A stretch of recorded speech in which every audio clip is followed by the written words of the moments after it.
जय हिंद साथियों। आज हम जानेंगे अभाज्य संख्या किसे कहते हैं। देखिए, अभाज्य को इंग्लिश में बोला जाता है प्राइम नंबर। हम लोग जाने अभाज्य संख्या क्या किसे कहते हैं। अभी तक हम लोगों ने जितने लोग पढ़े हैं, जितने बच्चे पढ़े हैं, और सभी लोग पढ़ेंगे जो संख्याएं एक और स्वयं से विभाजित हो उसे अभाज्य संख्या कहते हैं। जो संख्याएं एक और स्वयं से विभाजित हो उसे अभाज्य संख्या कहते हैं। परंतु हमारे द्वारा ये जो दिया जाता है ये थोड़ा सही अवधारणा है कि जो संख्याएं न्यूनतम या अधिकतम, न्यूनतम का मतलब कम से कम, अधिकतम का मतलब अधिक से अधिक, दो संख्याओं से विभाजित हो उसे अभाज्य संख्या कहते हैं। जैसे में दो, दो किससे विभाजित होगा? एक तो एक से होगा, एक होगा स्वयं से होगा। ये किससे होगा? ये तीन एक से और स्वयं से, पाँच एक से और स्वयं से। ऐसे देखा जाए तो सभी ऐसे नंबर हैं जो स्वयं से और एक से होंगे। तो हम कह सकते हैं कि कहें कि जैसे अगर कह दिया जाए कि अभाज्य संख्या एक, तो एक देखिए हमने कहा है कि अगर इसके अनुसार लिया जाए तो एक से हो रहा है, एक फिर वो अपने आप से हो रहा है, तो इसका मतलब दो संख्या तो ये भी हुई ना, अलग अलग है। हम लोग अलग अलग बार सोचे तो अलग अलग है, ऐसी नहीं है। लेकिन हम ये वाला नीचे वाला ले कि जो संख्या न्यूनतम या अधिकतम दो संख्याओं से विभाजित हो उसे अभाज्य संख्या कहते हैं। जैसे में 2, 3, 5, 7, 11, 13, 17, 19, 23 डैश डैश इनफाइनाइट तक होती है। अब कहा जाए कि सबसे छोटी अभाज्य संख्या कौन सी है, तो कहेंगे सबसे छोटी अभाज्य संख्या कौन सी है हमारी? सबसे छोटी अभाज्य संख्या जो है हमारी 2 है। फिर अगर कभी भी ये नहीं पूछा जाता है सबसे बड़ी अभाज्य संख्या कौन है, क्योंकि जब भी सबसे बड़ी अभाज्य संख्या पूछा जाएगा तो उसमें ऑप्शन दिए रहेंगे, चारों ऑप्शनों के थ्रू करना रहेगा। आइए अब जाने और क्या कह रहा है कि अब कह दिया जाए ये सबसे छोटी भी अभाज्य संख्या और सबसे बड़ी और छोटी अभाज्य संख्या है। और भी कैसी बड़ी और छोटी अभाज्य संख्या है? तो सम का मतलब होता है जो दो से कट सके।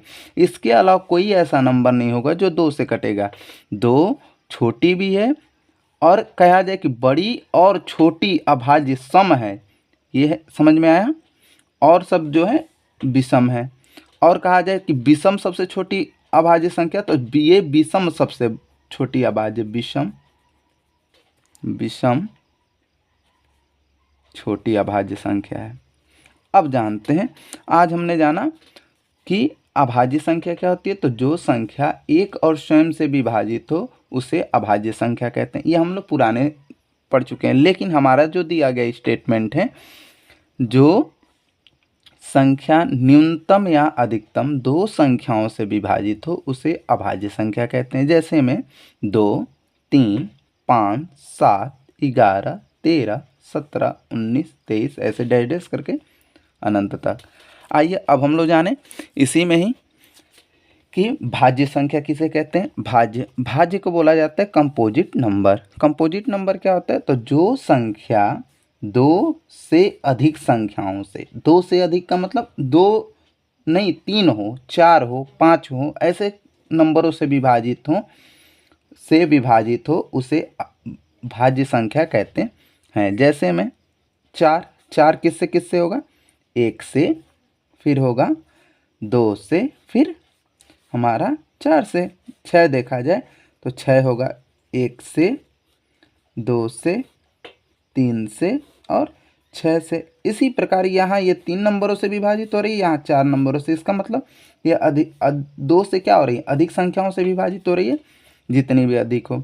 इसमें आएगा 4, जैसे में इसमें आ जाएगा 4, 6, 8, 9, 10, 12, 14, 15 डैश डैश करके इनफाइनाइट तक। अगर कहा जाए सबसे छोटी अभाज्य सबसे छोटी भाज्य कौन है? सबसे छोटी भाज्य कहा जाए तो सबसे छोटी जो भाज्य हमारी 4 है। लेकिन ये कह दिया जाए सबसे छोटी विषम भाज्य संख्या, विषम भाज्य संख्या। तो सबसे छोटी विषम भाज्य कौन है? इसमें सबसे छोटी कौन दिखाई दे रही है? ये भी सम है, ये भी सम है, ये भी सम है। सबसे छोटी विषम भाज्य कौन दिखाई दे रही है? 9। लेकिन इसी में हमने देखा, इसमें 1 देखे, 2 देखे, 3 देखे, ऐसे करके तो हर नंबर देखे, लेकिन हमने 1 कहीं नहीं देखा। तो इसका मतलब ये कह सकते हैं 1 न तो भाज्य है,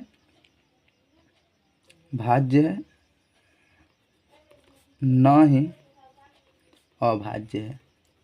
1 ना तो भाज्य है और ना ही अभाज्य है। ठीक है,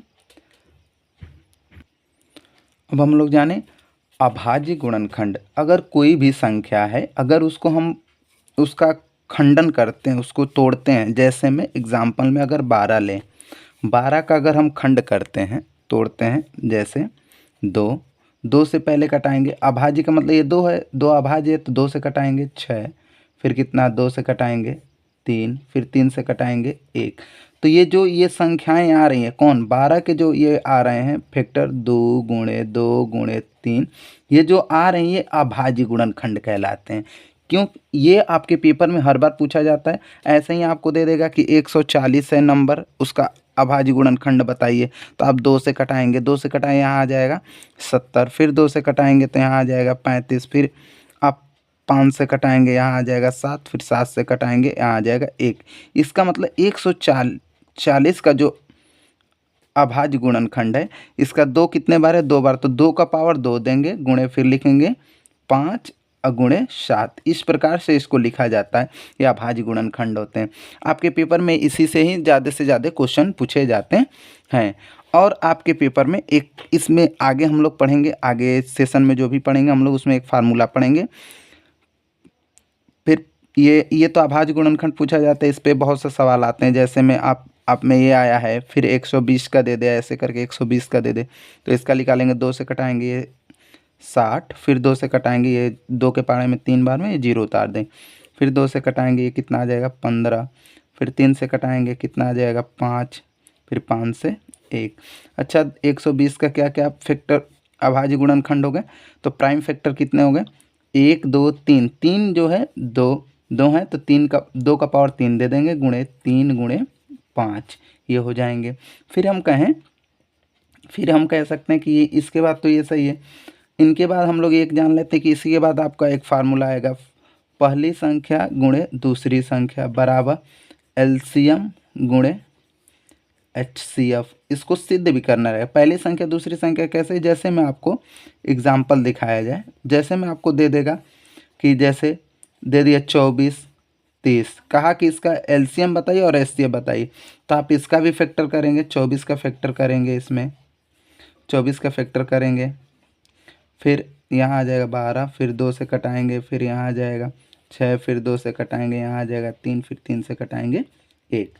उसी प्रकार 30 का करेंगे फैक्टर, फिर 2 से कटाएंगे, ये आ जाएगा 15, फिर 3 से कटाएंगे, ये आ जाएगा 5, फिर 5 से कटा देंगे 1। अब देखिए इसका अगर HCF पूछे या LCM पूछे तो कैसे करेंगे फैक्टर? किस विधि द्वारा? अभाज्य गुणनखंड विधि द्वारा। ये पेज पूछता है, हर साल पेपर में देता है। तो अगर हम लिखें 24 का लिखेंगे 2 गुणे 2 गुणे 2 गुणे 3। अब 30 को लिखेंगे क्या लिखेंगे? 2 गुणे 3 गुणे 5। अगर हम इसमें देखें HCF देखेंगे तो इसमें दोनों में जो मिलेंगे, तिरछा तिरछी मिले, क्रॉस में मिले या जैसे मिले वैसे, उससे मतलब नहीं है। तिर्यक मिलेगा चाहे कैसे भी। ये हो गया हमारा 2, और क्या मिल रहा है यहाँ? 1 मिल रहा है हमारा 3। तो जो नंबर मिलेंगे, तो एक बॉक्स में 1 नंबर है तो 2 गुणे 3, 3 दूनी आ जाएगा हमारा 6, ये हो जाएगा। ये हमारा हो गया हमारा HCF। अगर ये कह दे कि LCM कैसे निकालेंगे, तो इसी मेथड से LCM निकालेंगे। जो मिल रहा है उसको भी लिखेंगे, नहीं मिल रहा है जैसे में इन दोनों में नहीं मिल रहा है तो 2 को भी लिख लेंगे। फिर क्या लिखेंगे? 5 नहीं मिल रहा है, इसको भी लिखेंगे। इसका गुणा करेंगे 6, इसका करेंगे 6 गुणे, इसका करेंगे 4 गुणे 5, इसका करेंगे 24 गुणे 5। जब इन दोनों का गुणा करेंगे तो आ जाएगा 120। ये इस तरीके से आपके पेपर में क्वेश्चन पूछता है, ये ऐसे करेंगे। इसी के साथ मिलेंगे अगले वीडियो में। धन्यवाद।